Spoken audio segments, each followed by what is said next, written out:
Niryari byushinjwa utazisobanura Imana ikagusobanura. Quand est-ce que ce qu'on te dit ce qu'on dit sur toi, tu vas pas t'exprimer, mais tu vas laisser Dieu t'exprimer. Kubaha Imana kutuvugiraho tutavuze. Honorer Dieu, ça nous défend là où nous n'avons pas besoin de se défendre. Kubaha Imana kudutanga imbere yuko tugerayo. Le fait d'honorer Dieu, on le trouve devant avant que nous y arrivons. Ubwiza bwawe bugutanga imbere yuko abantu babukubwira bukurimo. Ta beauté se manifeste avant que les gens commencent à te le dire. La beauté est en toi. Tugiye kuganira ku ijambo ry'Imana rivuga umuntu mwiza. On va parler la parole de Dieu qui dit une bonne personne. Imana ishaka. Que Dieu veut. Umuntu mwiza Imana yaremye. Une bonne personne que Dieu a créée. Umuntu mwiza ukwiriye gukora ibyiza by'Imana. Une bonne personne qui doit faire les bonnes choses de Dieu. Nukuvanga umutwe w'amagambo nukuba umuntu mwiza w'Imana. Le thème d'aujourd'hui c'est être une bonne personne de Dieu. Turaganira amagambo dusanzwe tusoma tuvuga dukurikira. On va partager la parole de Dieu que nous lisons souvent et que nous suivons aussi sur les réseaux sociaux. Ariko ndagira ngo wibaze ikibazo. Mais j'aimerais bien que tu te poses une question. Ubundi iyo bavuze ko uri umuntu mwiza wiyumva ute? Lorsqu'on te dit que tu es une bonne personne, comment tu te sens? Njyewe si iyo bavuze ko ndi umuntu mwiza niyumva gute? Est-ce que quand moi on me dit que je suis une bonne personne, comment je me sens? Nasanze ari ijambo rinini ariko rituremerera cyane. J'ai vu que c'est une parole qui est très large mais qui est lourde en nous, lourde en nous. Iyo bakubwiye ko uri umugabo mwiza uhita utangira rimwe na rimwe kwiremereza. Lorsque on te dit que tu es un homme beau, tu commences à te sentir lourd en toi. Utangira kwiyumvamo ubwiza koko wabwiwe n'abantu. Tu commences à sentir la beauté que les gens t'ont parlé. Utangira kubona ko n'abantu bose bari capable kumva ko uri umuntu mwiza. Et tu commences à sentir que tout le monde doit voir que tu es un bel homme. Babyubahe babikunde.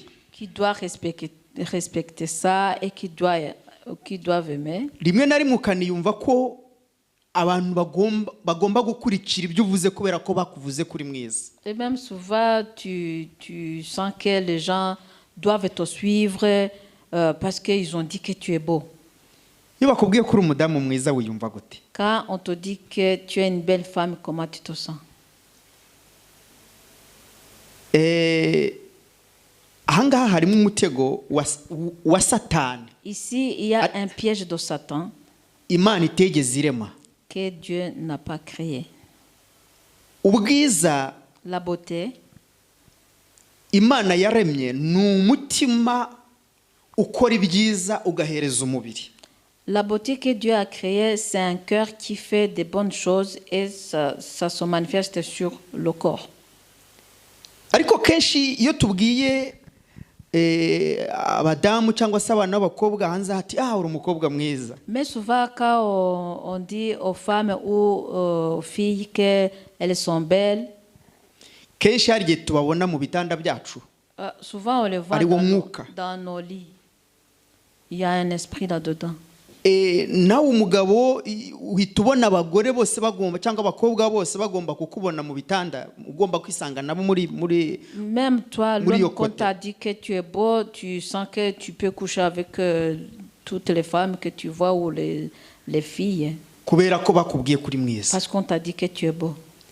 Kubera icyo ubwiza twavuzweho cyangwa twabwiwe budusunikira gukora ibyaha. Pourquoi la beauté qu'on a parlé de nous, sur nous, ça nous pousse à faire des péchés. Kandi bukwiriye ahubwo kudusunikira gukora ibyiza kurushaho. Alors que ça devait nous pousser à faire des bonnes choses beaucoup plus.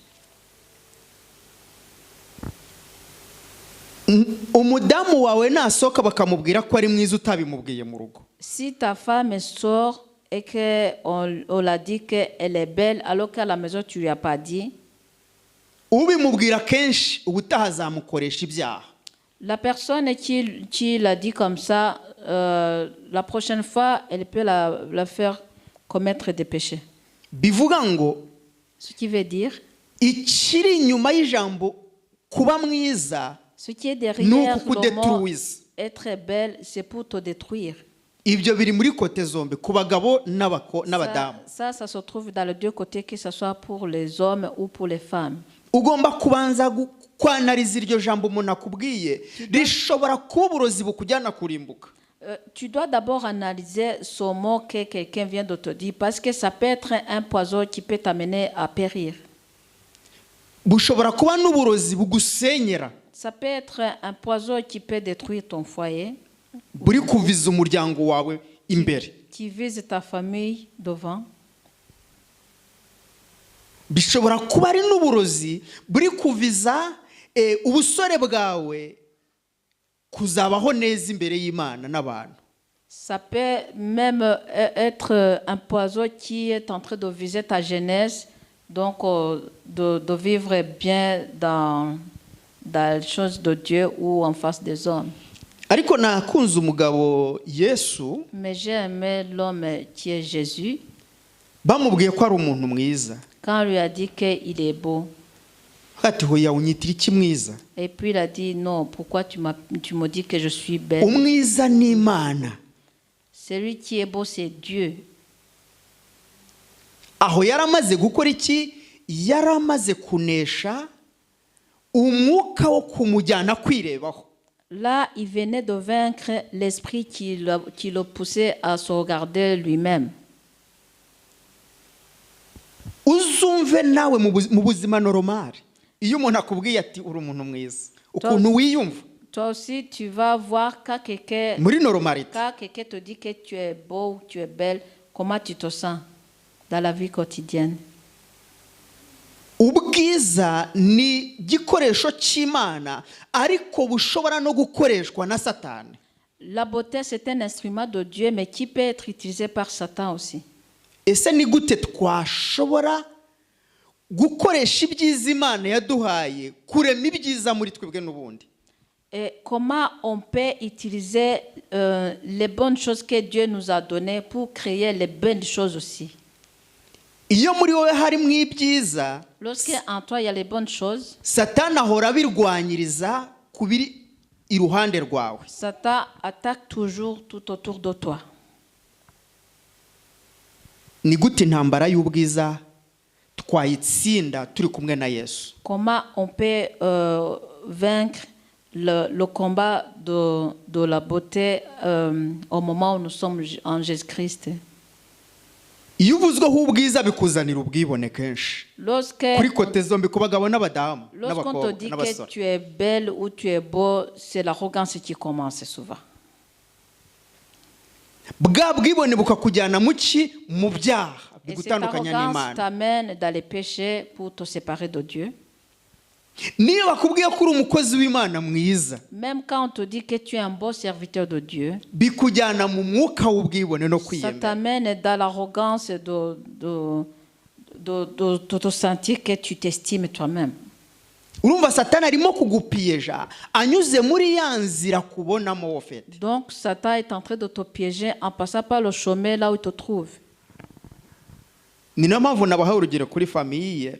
C'est pourquoi je vous ai donné un exemple sur la famille. Nibabwira umuntu mubana ko ari mwiza we ntubimubwire kenshi, Si on jambo rizamukurura rimujyane mu bintu bibi. Si on dit à ton partenaire qu'il est beau ou qu'elle est belle, alors que toi tu l'as pas dit, ce mot-là va l'attirer vers les mauvaises choses. Ubwiza bwacu tububona gute? Tububona hehe? Bugaragarira he? Notre beauté, comment on la voit, où ça se manifeste. Bitekerezeho muri wowe. Pensez-y en toi. Reka tujye muri Luka On va aller dans Luc, mu gice cya 18, verset 18 tugeze 19. jusqu'au 19. Luc, chapitre 18, versets 18 et 19. Un chef lui demanda « Bon maître, Que dois-je faire pour hériter la vie éternelle ? Jésus lui dit, pourquoi me dis-tu bon ? Personne n'est bon, sinon Dieu seul. Amen. amen uyu mugabo Cet homme, ari we mwami Yesu est celui qui est Jésus-Christ. yaravuze ngo sindi mwiza ntabwo munyitira iki mwiza umwiza ni Imana yanjye cyangwa se ni Imana. Il a dit que je ne suis pas beau. Pourquoi m'appelles-tu bon? Il n'y a que Dieu qui est beau. uyu mugabo yakoresheje sagesse spirituelle, Amen. Cet homme a utilisé la sagesse spirituelle, ubwenge bw'Imana. la sagesse de Dieu. ntabwo washaka kwihamya nk'uko abantu barimo kumuhamya. Lui ne veut pas se témoigner comme les gens sont en train de le témoigner. kuko témoignage iri muri we deja. Parce que le témoignage est en lui-même déjà. ntabwo ari ngombwa ko babimubwira, Il n'a pas besoin qu'on lui dise. ahubwo Imana ishimwe kuriya yabibonye. Mais que Dieu soit loué parce que l'autre là l'a déjà remarqué. ariko ni iki kiri kumutera kuvuga ko ari mwiza? Mais qu'est-ce qui le pousse à dire que Jésus est bon? ni umwuka w'Imana. C'est l'Esprit de Dieu. ugomba kwibaza ikibazo aho ngaho. Là, tu dois te poser la question par là. iyo ubwirwa kenshi ko ari mwiza, Quand on te dit souvent que tu es bon ou tu es belle, ni iki kindi kiza derrière y'ayo magambo? qu'est-ce qui accompagne ce mot? iyo ubibwiwe uri umudamu, ni reaction zikurikiraho kuba bikubwira ni izihe? Quand on te dit que tu es belle en tant que femme, quelles sont les réactions qui viennent après? iyo ubibwiwe uri umugabo, ni izihe reaction ziza zigukurikiye Quand on n'ubundi? te dit que tu es bon en tant qu'un homme, quelles sont les réactions qui viennent après? Yesu ntiyigeze yihamya ko ari mwiza, yaravuze ati umwiza ni Imana. Jésus n'a pas témoigné lui-même qu'il est bon. Il a dit que celui qui est bon, c'est que Dieu. ni ryari ubwiza bwacu buzamenywa n'Imana kuruta uko bubonwa n'abantu bashaka kubudukuramo ahubwo? Quand est-ce que nous allons connaître que notre beauté va être connue par Dieu au lieu d'être connue par les hommes qui veulent nous enlever de sang? iyo nshaka kugukuramo ubwiza bw'Imana, Lorsque je vais t'enlever de la beauté de Dieu, nkubwira iby'amatwi yawe ashaka kumva. je te dis ce que tes oreilles veulent entendre. ninde muntu udakunda ijambo ryiza, ko bakubwiye kuri mwiza, ko wambaye neza, kusa neza, kuhumura, kumeze neza, uteye neza? C'est qui n'aime pas les bonnes paroles quand on te dit que tu es belle, que tu es bien habillée, que tu te sens beau? sinzi ko hari umuntu birofiza avuga ngo sibyo. Est-ce qu'il y a quelqu'un qui peut refuser de ça? sinzi ko hari umuntu utiyumvamo akantu k'akanyamuneza muri babimubwiye. Est-ce qu'il y a quelqu'un qui ne te sent pas heureux quand on lui raconte de tout ça? ntabwo nibaza kwabaho. Là, je ne pense pas qu'il y a personne qui peut dire non. ariko hano hihishemo izindi mbaraga Mais ici se cachent d'autres forces zo kudusenya muri iri jambo. pour nous détruire.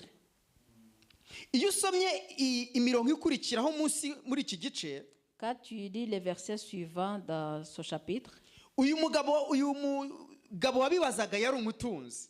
cet homme qui posait cette question, il avait beaucoup de biens. yashakaga kugira ngo akurikire inzira ya Yesu, Il voulait suivre kuko le yamubonye chemin de nk'umuntu mwiza Jésus rwose. parce qu'il a vu que Jésus était bon. ibikorwa bye ni byiza. Toutes ses œuvres, c'était belle. ese ibikorwa byanjye cyangwa byawe, Satani ntiyaba ashaka gukoresha amagambo meza kugira ngo abisenye? Est-ce que mes actes ou tes actes, Satan ne veut pas utiliser les bons mots pour les détruire? ndagira ngo ube maso. J'aimerais bien que tu veilles. reka dukomeze muri iki gice, On va continuer dans ce muri iki chapitre, gitabo, dans ce livre. tujye mu Luka n'ubundi 23. On va aller dans Luc 23, chapitre 23. turebe uyu mugabo mwiza babwiye ko ari mwiza ariko ntabyemere. On va voir cet homme qu'on lui a dit qu'il est beau, mais qui n'a pas accepté. ariko urazi kukubwira ko uri mwiza ugahita uvuga ngo no. Est-ce que tu Ngo ni Jado t'imagines mwiza? quand on te dit que c'est beau et tu dis non, non, c'est quelqu'un d'autre qui est beau. Njye mbona Jado ari we mwiza Et je vois que c'est Jado qui est beau, kandi ari we babibwiye. alors que c'est toi qu'on lui a dit. Bakati ndabona uri umugabo mwiza ati hoya ati ahubwo Imana niyo nziza. Et puis on te dit, je vois que tu es bon, et tu dis non, non, non, je ne suis pas bon, c'est Dieu qui est beau. Ninde muntu wari wagendana n'umugabo wiwe bakamubwira bati uri umugabo mwiza, umugore agahita avuga ngo wi ni umugabo mwiza koko. Qui a marché avec son époux et on dit à son époux qu'il est beau et la femme et puis témoigne que c'est vrai, il est beau. Cyangwa se ukagendana n'umugore bakamubwira ati uri mwiza. Et puis tu marches, Ati wi vraiment ni umugore mwiza koko. ou bien est-ce qu'il y a quelqu'un qui a marché avec son épouse et puis on dit à l'épouse qu'elle est belle et puis son mari confirme direct qu'elle est vraiment belle. Reka mpite mbihindura aho ngaho. Là, je vais changer par là. No ntabwo ari mwiza ahubwo umugabo wanjye niwe mwiza cyane. Alors là, Urumva ubyikuyeho uhise ubiha umugabo on wawe. dit non, il n'est pas bon, alors c'est mon mari qui est très beau. Cyangwa se ugahita ubihindura no ntabwo ndi mwiza ahubwo ni umugore wanjye mwiza cyane. Ou bien tu chantes, tu dis non, je suis pas belle, mais elle est pas belle, mais c'est ma femme qui est très belle. Yesu yahise abyikuraho aravuga ngo ni Imana nziza. Jésus a refusé d'accepter ça, il a dit que c'est Dieu qui est bon. Murimo muribaza? Est-ce que vous vous imaginez? Arimo aratemwanyiriza Imana. Il est en train de témoigner pour Dieu. Reka dusome Luka 23 ku murongo wa 38. Verset 38. Luc 23, verset 38. Luc chapitre 23 verset 38. Il y avait au-dessus de lui une inscription: cet homme est le roi des Juifs. Amen. Amen.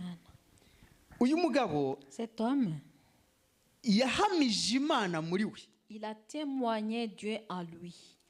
Ahangaha Ici, kuri uyu murongo sur ce verset, cyari igihe cy'umubabaro we. c'était le moment de souffrance. Ariko uyu mubabaro ugomba kugaragaza ibyiza bye.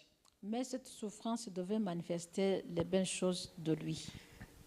Ngo hejuru ku musaraba we hari icyapa cyanditseho ngo ni umwami w'Abayuda. Au-dessus de sa croix, il y avait une inscription que c'est lui, le roi des Juifs.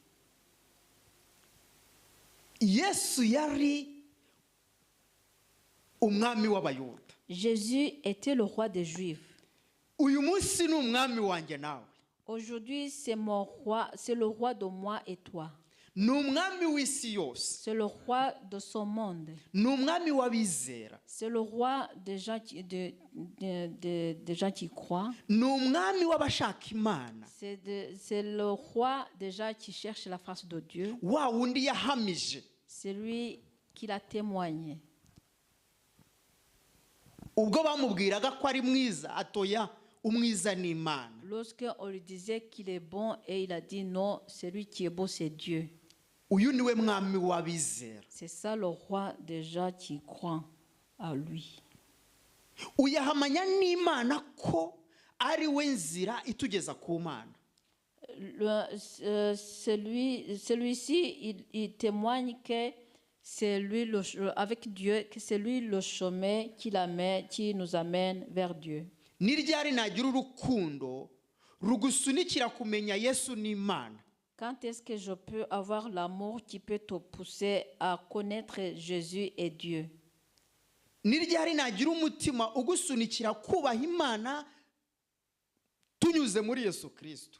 Quand est-ce que je peux avoir le cœur qui peut te pousser à honorer Dieu en passant par Jésus-Christ? Imana idufashe. Que Dieu nous aide. Uyu mugabo yaciye mu ntambara zikomeye muri iki gice. Cet homme a traversé les grands combats dans ce chapitre. Ahangaha Bibiliya iratwereka ko yari ku musaraba. Ici, la Bible nous montre qu'il était sur la croix. ninde muntu ushobora kubabarira umubabaza? C'est qui peut pardonner quelqu'un qui est en train de le faire souffrir? Ninde muri twebwe? C'est qui parmi nous? Ngewe mbabaje birambabaza. Moi, quand tu me fais mal, ça me fait mal. Ntago navuga ngo hoya, ntago bimbabaza. Je Hoya ne naba peux ngiye pas kubeshya. dire non, que ça me fait pas mal. Non, là, Ko Imana irareba là, je umutima peux wanjye. mentir parce que Dieu regarde dedans N'akanwa mon cœur. kabivuga. Et il regarde aussi la bouche qui le dit. Iyo mbabaje ndababara, ndakubabarira ariko ndababara. Ntibivuga ko nababaye. Lorsque tu me fais souffrir, je me sens souffrir. Je te pardonne, mais la souffrance reste. C'est ça. Voilà. Kandi niyo unkunze nabwo ndishima. Et puis quand tu m'aimes aussi, je me sens content. Ariko natangajwe n'amagambo uyu mugabo yavuze. Mais j'ai été étonné par la parole que Jésus a dit. Unyitira iki mwiza ku mwiza ari Imana? Pourquoi tu m'appelles beau alors que c'est Dieu qui est bon? Ni ryari ubwiza bwacu buzapresenta Imana? Quand est-ce que notre beauté va présenter Dieu? Ni ryari ubwiza bwacu buzabera umugisha abandi bantu? Quand est-ce que notre beauté va être une bénédiction envers les autres? Yesu yahindutse icyapa. Jésus est devenu le panneau Abantu bose basomaho inzira y'Imana. que tout le monde peut lire le chemin de Dieu. Ni ryari tuzaba icyapa abantu bose babonamwo Imana, inzira y'Imana? Quand est-ce que nous allons devenir le panneau où tout le monde peut voir le chemin de Dieu?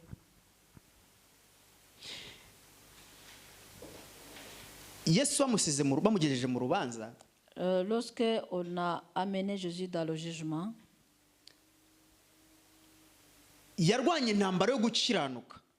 il a fait un combat d'être juste Muri souffrance. dans la souffrance. Biragora gukiranuka uri kubabara. C'est tellement difficile d'être juste alors que tu es en train de souffrir.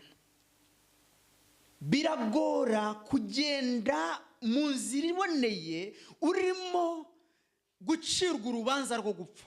C'est difficile de marcher dans le bon chemin alors qu'on est en train de faire un jugement pour te condamner à mourir. Uyu mugabo Yesu ni umugabo udasanzwe. Cet homme Jésus, c'est un homme extraordinaire.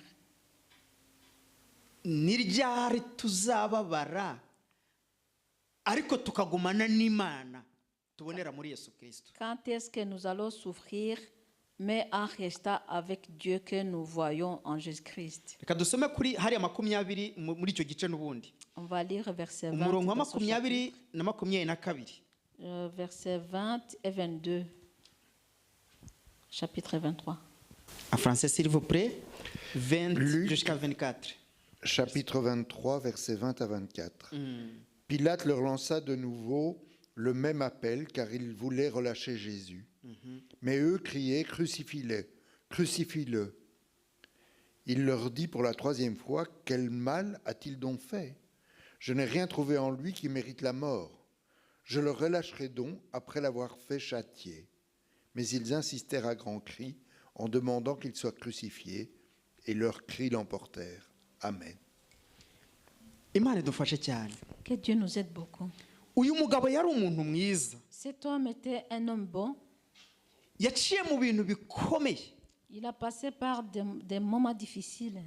Ariko n'ahantu yageze ngo yabandone Imana. Mais il n'a jamais arrivé à un endroit tu peux la faire abandonner Dieu.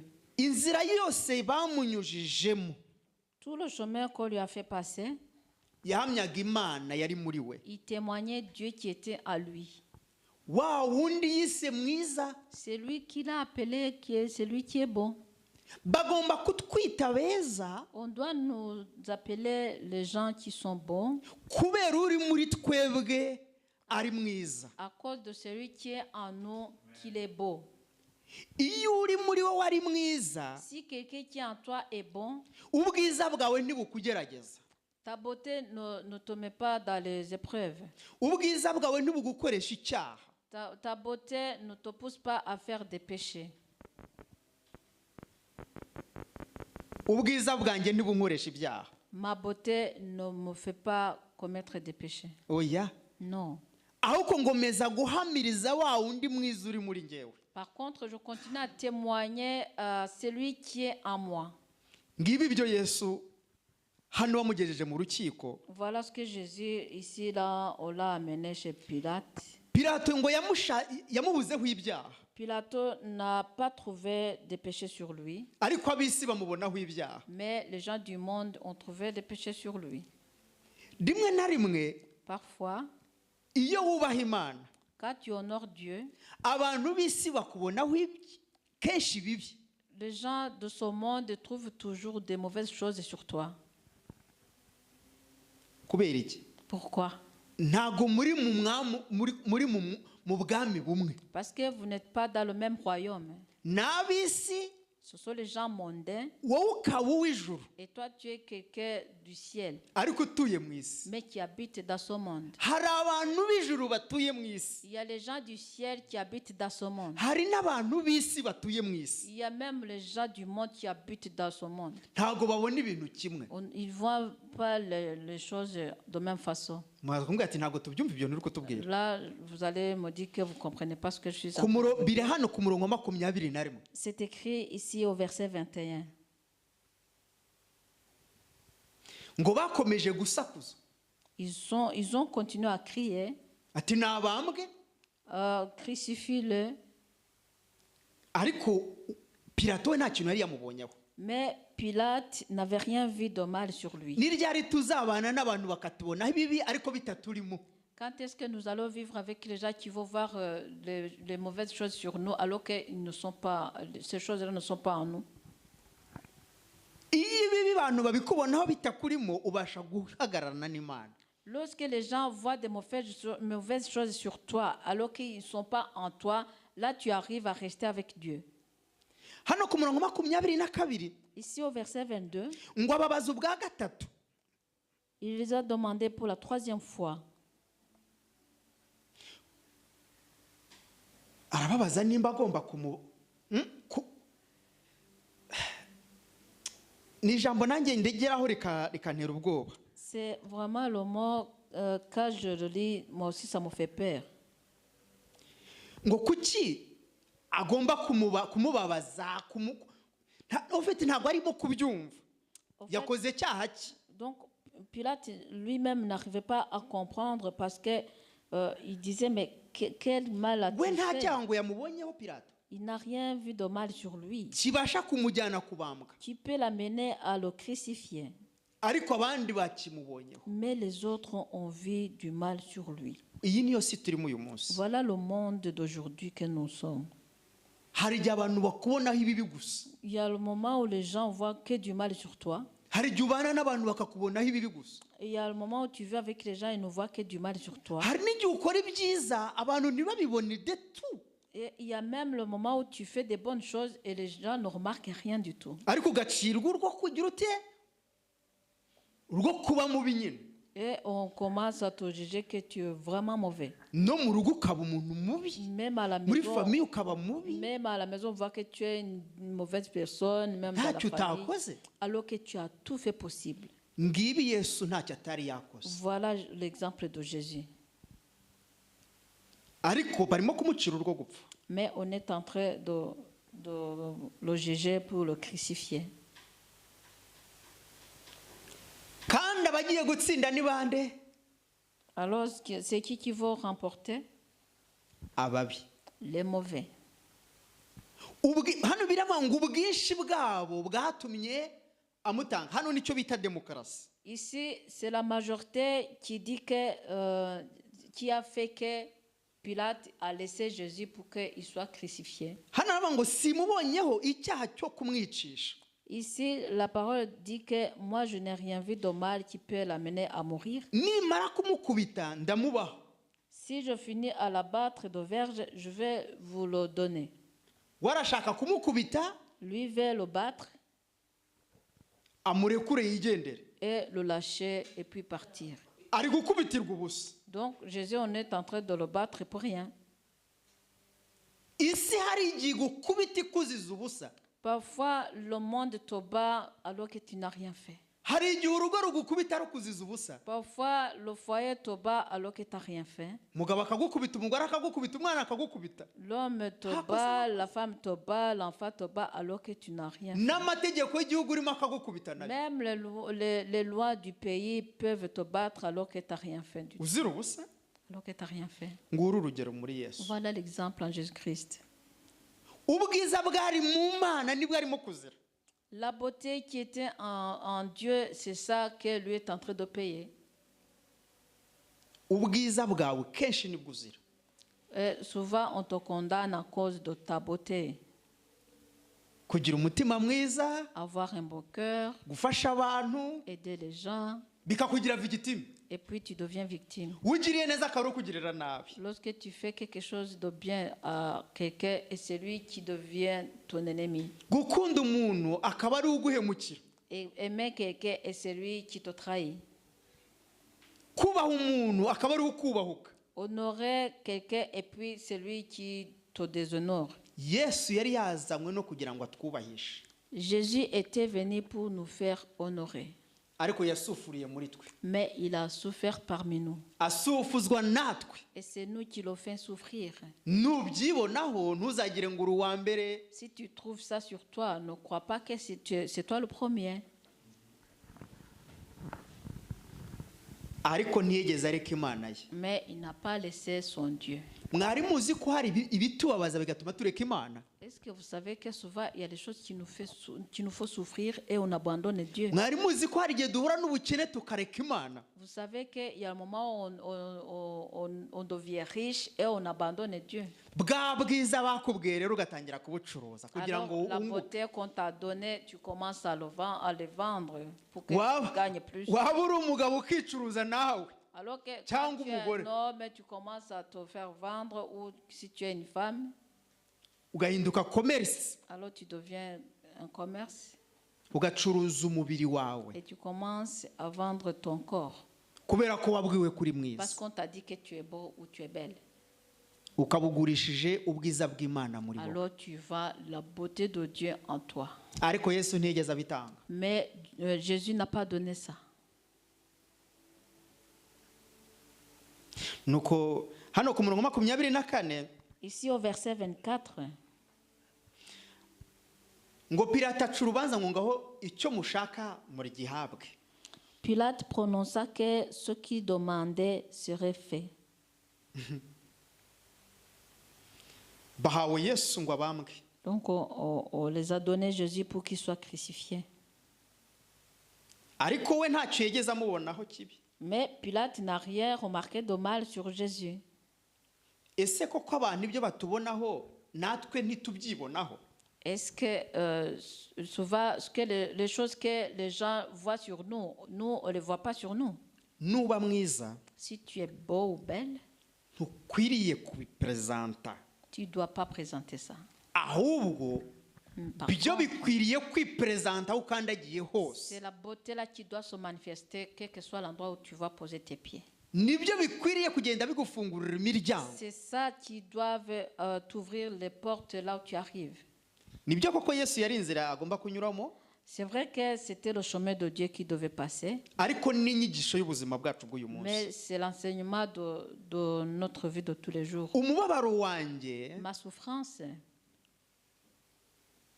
ni ugukomera kw'Imana muri njye. c'est la gloire de Dieu en moi.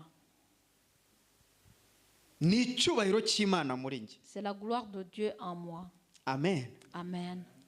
Ibyo ucamo bikugoye Tout ce que tu traverses et qui sont difficiles, ni inzira Imana ikunyuzamo c'est le chemin que Dieu te fait passer kugira ngo uzagere ku rugero rukwiye. pour que tu arrives à un niveau juste. Aha Yesu nawe yari ari gutegurwa Ici aussi, on préparait Jésus kugira ngo aducungure, pour qu'il puisse nous racheter, kugira ngo nzashobore kugira uwo nsova. pour que je puisse sauver quelqu'un. Hari souffrance ngomba kunyuramo. Il y a la souffrance que je dois traverser. Mwari muzi ko nta mudamu ujya ubyara atababaye? Est-ce que vous savez qu'il n'y a aucune dame qui peut accoucher sans avoir la souffrance? Umubabaro w'umudamu La souffrance d'une dame, ni ukubaho k'uwundi muntu. c'est la naissance d'une autre personne. souffrance yawe ni ubuzima bw'abandi bantu. Ta souffrance, c'est la vie des autres personnes. Kubizera Pour ceux qui croient. ahubwo hari ubwo ikintu kitugora iyo tubabaye tugezemo hagati turabireka. Par contre, il y a souvent quelque chose qui nous accable. Souvent, quand on reste dans la souffrance, on finit par abandonner. Dusome ku murongo wa 32. On va lire au verset 32. Turasome 2 versets. De 32 à 34. Oui, On merci. conduisait en même temps 2 autres, des malfaiteurs qu'on allait exécuter avec lui. Lorsqu'ils furent arrivés au lieu appelé le Crâne, ils le crucifièrent là, ainsi que les 2 malfaiteurs, l'un à droite et l'autre à gauche. Jésus disait, « Père, pardonne-leur, car ils ne savent pas ce qu'ils font. » Ils se partagèrent ses vêtements en tirant au sort. Amen. Imana idufashe cyane. Que Dieu nous aide beaucoup. Hano Ici, ngo bamujyananye n'abandi bagabo babiri on lui a amené avec 2 autres personnes kujya kubabazwa no kubambwa. pour aller les faire souffrir et les crucifier. Bibiri nyereka ngo aba bagabo bari bakoze ibyaha bibajyana kubabazwa. La Bible me montre que ces 2 autres personnes, c'était les malfaiteurs. Ndagira ngo mbere ku kuntu Satani agenda kreya inzira yo kubabaza umuntu. Ici, je vais vous montrer comment Satan crée le chemin de faire souffrir quelqu'un. Kandi yerekana kubohora abandi. En montrant que la libération des autres. Aba babiri bakoze ibyaha. Ces 2 personnes ont fait du mal, Ariko Yesu nta cyaha afite. mais Jésus n'a pas de péché. N'umucamanza nta kintu yamubonyeho. Même le Twabibonye. juge n'a rien remarqué de mal sur Jésus. Pilato ntacyo yamubonyeho niwe jisho. Pilate n'a rien vu sur Jésus parce que c'est lui qui était juge. Ariko abantu bamusabye rwose ko agomba kubambwa. Mais les gens ont demandé à Pilate qu'il donne Jésus pour être crucifié. Pilato ngo yamutanze kubera ubwinshi bw'abari bari kurekarama. En fait, Pilate a donné Jésus à cause de la majorité qui réclamait que Jésus doive être crucifié. Ibihugu bifite demokarasi, Les pays qui ont la démocratie, iyo itegeko barizanye, lorsque on amène la loi, abadepite benshi bakaritora, et que beaucoup de députés votent cette loi, riremezwa mu gihugu. cette loi, on l'accepte dans tout le pays. Nibyo byabaye kuri Yesu. C'est ça qui est arrivé à Jésus. Abantu benshi baravose ati Yesu agomba gupfa. Beaucoup de gens ont dit que Jésus doit mourir. Umucamanza ati nta cyaha mubonaho. Le juge a dit, mais moi je vois rien de mal sur lui. Atoya. Et les autres disent non, ils ont dit qu'il soit crucifié, qu'il soit crucifié. Hano ntago Bibiliya yegeze inyereka yuko bamutanze kubera ko yahamwe n'icyaha. Bamutanze kubera la majorité y'abamusabye. Ici, j'ai vu nulle part qu'on a donné Jésus parce qu'il avait fait du mal, mais c'est la majorité qui le réclamait en disant qu'il doit être crucifié. Ni ryari tuzatsinda kubera ko turi mu Imana. Quand est-ce que nous allons vaincre? Parce qu'il y a Dieu qui est en nous. Ni ryari se tuzatsinda kubera ko abantu baduhagazeho. Quand est-ce que nous allons vaincre? Parce qu'il y a les gens qui nous ont défendus. Umukozi Imana mukanya yatubwiye. Le serviteur de Dieu, tantôt, il nous a dit, nagiye ahantu nsanga abantu baranywa ibintu bitemewe, ibintu Imana itemera. Je suis allé dans un endroit et j'ai vu que les gens sont en train de boire de l'alcool. Ariko ababinywaga bari bafite titiri irenze iyanjye. Mais ceux qui buvaient ça, ils avaient des grands titres plus que moi. Birasobanura ngo abo tubonaho ingero, Ce qui veut dire que les gens à qui nous voyons comme des exemples, ntabwo ari example ukwiriye gutwara y'abantu ubona aho kugomba kugira example yawe urugero rwawe. tu ne dois pas te comparer à eux, toi tu dois avoir ton exemple à toi. wishaka urugero rw'abandi bantu, Il ushaka ne urugero faut rwawe. pas chercher un exemple des autres, cherche ton exemple à toi. wishaka témoignage z'abandi bantu, shaka iyawe. Il ne faut pas chercher les témoignages des autres, il faut chercher ton témoignage à toi. Yesu ntiyigeze ashaka témoignage y'uwundi muntu uwo ari we wese. Jésus n'a pas cherché le témoignage d'une personne quelconque. kuko uwari wayimuhaye ni umujiji, Parce que celui qui l'avait donné, c'est un juge, ariko ntibyemewe. mais c'est interdit. wari uzi ko hari ahantu ucirwa urubanza rubi atari ukuri mubi? Est-ce que tu savais qu'il y a là où on peut te juger, on peut te rendre un jugement mauvais alors que toi tu n'es pas mauvais? uyu munsi uzi kuvuga cyane ahinduka umunyakuri. Aujourd'hui, quelqu'un qui sait parler avec éloquence, c'est lui qui est une bonne personne, qui dit la vérité. singibi turabisoma muri Bibiliya. Voilà ce qu'on est en train de lire. abantu benshi bakonvetse umucamanza ko agomba kubyemera. Donc, beaucoup de gens ont Akabambwa. convaincu à Pilate qu'il doit accepter que Jésus soit crucifié. uyu munsi ikintu satani akora ni ukubanza gukereya izina muri wowe, wamara kugira izina ukayobya abantu benshi. Aujourd'hui, ce que Satan est en train de faire, il veut que tu crées un nom, donc que tu sois connu. Et quand tu vois que tu es maintenant connu, tu commences à désorienter les autres, donc à mener les autres pas dans le bon chemin. akantu gatoya rero kakubayeho nk'umuntu wubaha Imana, Alors, une petite chose qui arrive en toi en tant que quelqu'un qui honore Dieu, kakinjira muri ba bantu benshi, et ça entre dans beaucoup de gens satani yamaze gukereya. que Satan a déjà créé. iyo kinjiyemo noneho ba bantu benshi kubera ko bafite ijwi rinini cyane, Lorsque cette chose entre dans ces personnes qui sont nombreuses, bikugeza kure là, ça t'amène loin, mu buryo bwo kukudestabiliza. dans le sens de te déstabiliser. Yesu ntiyigeze anesha kubera ubwinshi bw'abari bamuri inyuma. oya, Jésus n'a pas vaincu pas à cause de la majorité qui était derrière lui, non. yanesheje kubera imbaraga z'Imana zari ziri muri we. Il a vaincu à cause de la puissance de Dieu qui était à lui. wa wundi yahamije C'est lui qui l'a témoigné imbere ya wa mutunzi, devant le riche. umwe wamwitaga mwiza, C'est lui qui l'appelait bon. ariko ukwizera kwe gukomeza guhamya Imana. Mais sa foi a continué à témoigner Dieu. ese iyo tugeze mu bapagani kwizera kwacu gukomeza kugahamya Imana? Est-ce que quand nous arrivons parmi les païens, notre foi continue à témoigner Dieu? iyo ugeze ahantu baguha ibyubahiro, kwizera kwawe gukomeza kugahamya Imana? Lorsque tu arrives dans un endroit où on te donne l'honneur, est-ce que ta foi continue à témoigner Dieu? ngiye kubaha urugero. Je vais vous donner un exemple.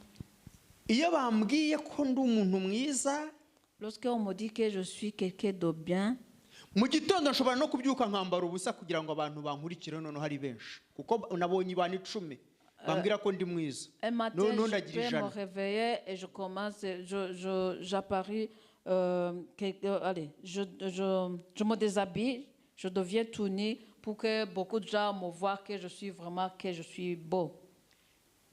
narebye bino bintu kuri internet, social media, Quand je commence sur les réseaux sociaux, video nyinshi zigira views nyinshi ku isi. quand je regarde sur les réseaux sociaux, beaucoup de vidéos qui ont que les gens regardent. ni umuntu wasizeho image isa nk'umuntu wambaye ubusa. C'est quelqu'un qui a mis une image de quelqu'un qui est tout nu. ariko ndagira ngo mbereke ukuntu satani adutwaza igitugu. Mais je vais vous montrer comment Satan nous conduit avec abantu sa benshi force. dukomezwa n'ibibi dukora. En fait, beaucoup de gens ont des grands titres à cause des mauvaises choses qu'il faut. ariko ibi byose Yesu we yarabirenze. Mais tout ça, Jésus a dépassé ça. Ni ryari dushobora kurenga ibibi? Quand est-ce qu'on doit dépasser ces mauvaises choses? Ni ryari ibibi dushobora kubirenga tukabitsinda Et tukaba beza marigere y'ibibi biri kutuvugwaho? quand est-ce qu'on peut dépasser ces mauvaises choses et nous les vaincre et malgré qu'on est en train de parler du mal sur nous? Dusome 39. On va lire verset 39. Luc 23, de verset 39 à 41. L'un des malfaiteurs suspendus en croix l'injuriait en disant « N'es-tu pas le Christ? Sauve-toi toi-même et sauve-nous. » Mais l'autre le rabrouait en disant « N'as-tu donc aucune crainte de Dieu, toi qui subis la même peine ?» Amen. Amen. Imana idufashe cyane. Que Dieu nous aide beaucoup. Uyu mugabo Yesu Cet homme Jésus, ari we mwami w'abizera, et c'est lui le roi des fidèles qui le croient, uhamya Imana yamuhamagaye kandi yamuremye, qui témoigne le Dieu qui l'a appelé et qui l'a créé. ari kumwe n'abagabo babiri. Il est avec deux hommes. Umwe arahagurutse L'un se lève n'amagambo akomeye avec les mots durs. ati nturi umwami, Et pose-lui la question, n'es-tu pas le roi? nturi Kristo? Tu n'es pas Christ? ngaho ikure ku musaraba natwe dukureho. Alors lève-toi de la croix et lève-nous aussi sur ce croix. Iki ni igihe ugeramo isi ikakwishima hejuru. Ça, c'est le moment où tu arrives et le monde commence à se contenter sur toi. Ntago wava muri ubwo buzima, ni wava aho ngaho, ntacyo wahindura. Donc, tu ne peux pas quitter cette vie, tu ne peux pas quitter cet endroit, tu ne peux rien changer. Ariko ngo uwa kabiri aravuga. Et puis, le deuxième homme a dit, Yarahishuriwe. il a été révélé. Akigera ku musaraba, Lorsqu'il est arrivé sur la croix, ijuru ryamufunguye amaso amenya umuntu ari kumwe nawe. le ciel l'a ouvert les yeux, il a connu direct la personne à qui il est avec. Ahita avuga ati umva, Il a dit, écoute, urarengereye, là tu exagères, urakabije, tu exagères. uvuze ibitavugwa. Tu as dit les choses que tu ne devais pas dire. Twebwe turi abanyabyaha, Nous sommes les malfaiteurs. ariko uyu nta cyaha kimuriho. Mais celui-ci, il n'a rien fait de mal. Yabibwiwe n'iki? Qu'est-ce qui lui a dit ça? Yabibwiwe n'iki? Qui lui a dit ça? Imana ya Yesu yahamirije n'umunyabyaha ko Yesu ari umukiranutsi. Le Dieu de Jésus-Christ, il a témoigné aux malfaiteurs que Jésus est un homme bon. Iyo uhagararanye n'Imana neza, Lorsque tu te tiens bien avec Dieu, n'abanyabyaha barakumenya ko uri umuntu w'Imana. même les pécheurs te connaissent que tu es un homme de Dieu, Utavuze. sans rien dire. Ariko uyu munsi iyo bakubwiye ko uri umuntu w'Imana wifata gute? Mais aujourd'hui, quand on te dit que tu Abantu es bose un homme ugomba de Dieu, kuba comment tu te comportes? Tu dois convaincre tout le monde que tu Iyo bakubwiye ko uri umuntu mwiza wifata gute? Quand on te Ugomba dit que tu kwemeza es un abantu. homme beau, comment tu te comportes? Tu dois convaincre les gens. Njya nkunda kujya muri siporo, Souvent, je vais à la salle de sport. hari igihe usanga nk'abasore akajya muri miriwari akabanza akikwega akireba. Parfois, je trouve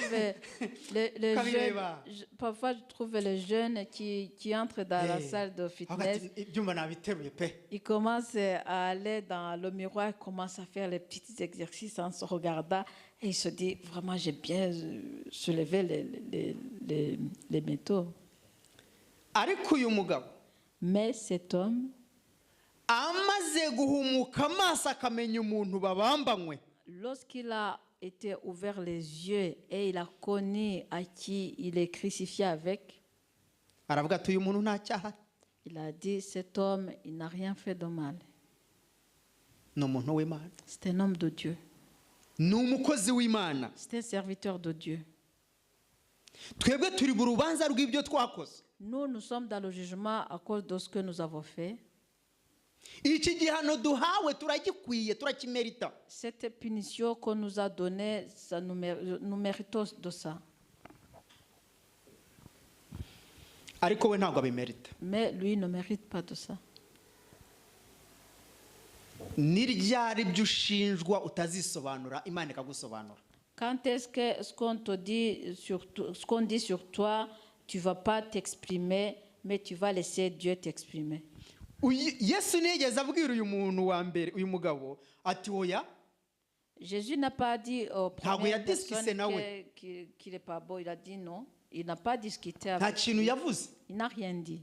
Ahubwo igisambo babambanywe cyangwa se umugome babambanywe niwe wavugiye Yesu. Mais c'est le deuxième malfaiteur qui a témoigné à Jésus. Qui a témoigné de Jésus. Kubaha Imana kutuvugiraho tutavuze. Honorer Dieu, ça nous défend là où nous n'avons pas besoin de se défendre. Kubaha Imana kudutanga imbere yuko tugerayo. Le fait d'honorer Dieu, on le trouve devant avant que nous y arrivons. Ubwiza bwawe bugutanga imbere yuko abantu babukubwira bukurimo. Ta beauté se manifeste avant que les gens commencent à te le dire. La beauté est en toi. Uyu mugabo arantangaza cyane. Cet homme m'étonne beaucoup. Soma ku murongo wa 42.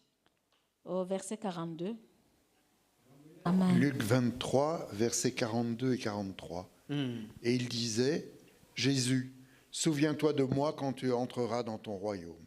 Et il lui répondit, Amen, je te le dis, aujourd'hui tu seras avec moi dans le paradis. Amen. Amen. Uyu mugabo wahishuriwe iby'umwami Yesu. Cet homme qui a été révélé des choses de Jésus-Christ, Ahawe n'umurage ako kanya. on lui a donné un héritage direct. Kubana n'umwami wabizera De muri vivre avec paradis. le roi de celui qui le croit au paradis. Amen. Amen. Iyo turi kumwe n'Imana Lorsque nous sommes avec Dieu, hari ibintu bihunga il y a des choses qui fuient tutabyirukanye. sans les chasser. Kuko turimo arabyirukana. Parce que celui qui est à nous les chasse avant que nous y arrivons. Mwuka w'Imana yirukana ibibi mu nzira unyuramo. L'Esprit de Dieu chasse ceux qui sont dans le chemin là où tu passes. Ijambo ry'Imana rirema ibyiza mu nzira unyuramo. La parole de Dieu crée des bonnes choses dans le chemin où tu passes. Turwana intambara nyinshi tudatsinda kubwo gukomera. Nous combattons beaucoup de combats que nous ne vaincons pas parce que nous sommes des grandes personnes. Ibyo turebesha amaso y'umubiri Ce que nous voyons avec nos yeux, les yeux corporels, nidutsinda kubera yuko turi abarwanyi bakomeye. nous ne vaincons pas parce que nous sommes des grands combattants. Dutsinda kubera ko umurwanyi ukomeye ari muri twebwe. Nous vaincons parce que celui qui fait le grand combat est en nous. Kubera ko tutagendera mu byo tureba ahubwo tugendera mu kwizera by'uturimo. Parce que nous ne marchons pas dans ce que nous voyons, mais nous marchons selon la foi de celui qui est en nous. Reka dusome ahandi hantu tujye kurangiriza. Nous allons lire dans une autre livre, là où nous allons terminer. Reka dusome mu Bakorinto ba kabiri 2 Corinthiens. igice cya 5. 2 Corinthiens chapitre 5. Yesu yatsinze kubera imbaraga z'Imana. Jésus a vaincu à cause de la puissance de Dieu. Ubwiza bw'Imana muri wowe buzakunyuza aho udashobora kunyura. La beauté de Dieu en toi vont te faire passer là où toi tu ne peux pas passer. Buzakugeza aho udashobora kugera. La beauté de Dieu va t'amener là où toi tu ne peux pas y arriver. Ntiwirebe isura, ntiwirebe igihagararo, ntiwirebe uburebure n'ubugufi. Ne Wirebe regarde pas umutima. ton image, ta taille, mais regarde ton cœur. Ku murongo wa 7 gusa. 2 Corinthiens chapitre 5, verset 7 seulement. Corinthiens 2, chapitre 5, verset 7. Car nous marchons par la foi et non par la vue. Amen. Amen. Amen. Yesu yayobowe no kwizera Imana. Jésus a été dirigé par la foi qu'il avait en lui, la foi de Dieu. kwizera imana niko kwamuherekeje C'est la foi de Dieu qui l'a accompagné kugira ngo atsinde izi ntambara zose yanyuzemo. pour qu'il puisse vaincre le combat qu'il a traversé. ibibazo byose ucamo ni ukwizera imana kuzagushoboza kunesha. Toutes les difficultés que tu traverses, c'est la foi de Dieu qui va t'aider à y arriver. kenshi hari igihe tubona abantu ngo ni babi ngo baraduhemukira, ntabwo ari bo. Parfois, nous voyons les gens, on commence à dire ils sont mauvais, ils nous font du mal. Ce n'est pas eux. hari imyuka ibari inyuma. Il y a les esprits qui sont derrière eux. nawe rero ntabwo unesha kubera ukomeye, hari umwuka w'imana ukurimo. Toi aussi, tu ne remportes pas la bataille parce que tu as la force. Non, il y a l'esprit de Dieu qui est en toi. kandangiza ku murongo wa 18 mu gice cya 4, chapitre 4 verset 18. 2 Corinthiens chapitre 4 verset 14. 18 pardon. Aussi, nous regardons non pas à ce qui se voit, mais à ce qui ne se voit pas. Car ce qui se voit est éphémère, mais ce qui ne se voit pas est éternel. Amen. Amen. yesu ntabwo yitaye ku bibonekera abantu. Jésus n'a pas fait attention aux choses visibles qui sont visibles aux gens. mwari muzi ko uyu munsi tuyoborwa n'ibyo abantu bareba? Est-ce que vous savez qu'aujourd'hui nous sommes dirigés par les choses que les gens voient? tukongera tukayoborwa n'ibyo abantu batuvuzeho. Et puis on est dirigé par les choses que les gens ont parlé sur nous. kubera iki tuyoborwa n'ibyo tureba tukanayoborwa n'ibyo abantu batuvuze? kuko twemera abantu. Pourquoi nous sommes dirigés par les gens, par les choses que Dieu a parlé sur nous ou bien que les gens ont vu sur nous? Parce que nous croyons aux gens. kubera ko n'imana iyo ivuganye nawe ntiwiyizera. Parce que même quand Dieu parle avec toi, tu n'as pas la foi souvent. ntabwo wigirira icyizere. Tu n'as pas confiance en toi. ariko ngo yesu yizeye imana yari muri we, Mais Jésus a cru en Dieu qui était à lui. aba mwiza mu babi. Il a été bon parmi les mauvais. mwabonye ahantu hose twasomye nta muntu wigeze acira urubanza. Vous avez vu parmi les versets que nous avons lus, il n'a jamais jugé quelqu'un. ndetse hari naho yageze aravuga ngo imana ngo abasabira imbabazi, imana ibababarire. Même il y a là où il a demandé pardon aux gens.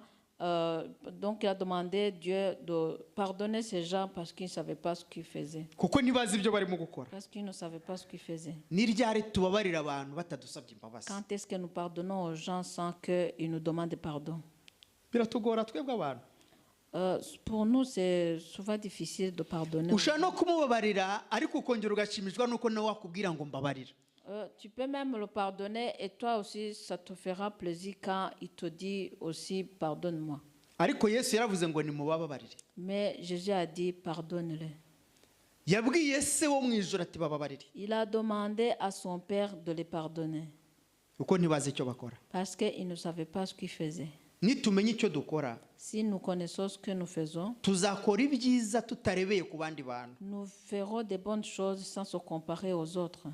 uriya nyantenye umukristo uvuga ngo urumva ngo ngiye ngo nabivuyemo ngo kubera ko ngo pasiteri yakoze ikosa, pasiteri azaza kujyana mu ijuru. Parfois, moi, j'ai peur aux chrétiens qui disent moi, j'ai abandonné la foi parce que le pasteur a fait des erreurs. Est-ce que c'est le pasteur qui va t'amener au ciel? pasiteri nawe azabazwa ubugingo bwe, nawe uzabazwa ubwawe. yabaye igikoresho muri cya gihe. Pasteur a été un instrument au moment venu, mais lui aussi, on va lui demander, il va rendre compte à Dieu. mukozi w'imana agakora ibintu nka biriya? Un homme de Dieu ni umuntu nkawe. fait des choses pareilles. C'est un homme comme toi. rinda ubugingo bwawe n'iherezo ryawe. Garde ta vie éternelle. Ne regarde pas aux autres. reba iherezo ryawe uyu munsi n'ejo hazaza hawe. Garde ta fin de vie pour toi et même les jours à venir pour toi.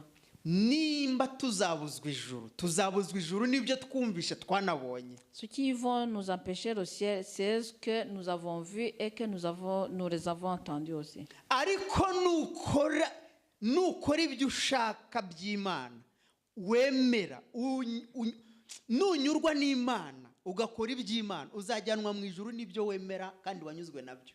Mais si tu fais selon la volonté de Dieu, c'est ça qui va t'amener au ciel.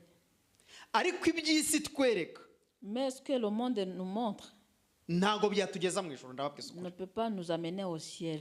Tuzagezwa mu ijuru no kwemera Imana kuri muri twe tugakora ibyayo. Le fait de croire à Dieu, c'est ça qui nous a amenés au ciel et de faire sa volonté aussi. Ubwiza bw'Imana bwari muri Yesu nibwo bwamuhesheje kuducungura. La bonté de Dieu qui était en Jésus-Christ, c'est ça qui lui a donné de nous racheter.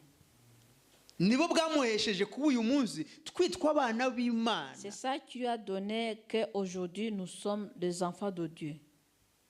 Kubera ko yari umwe n'Imana, parce qu'il était un avec Dieu. Atwigisha kuba umwe nawe. Il nous a appris d'être un avec lui.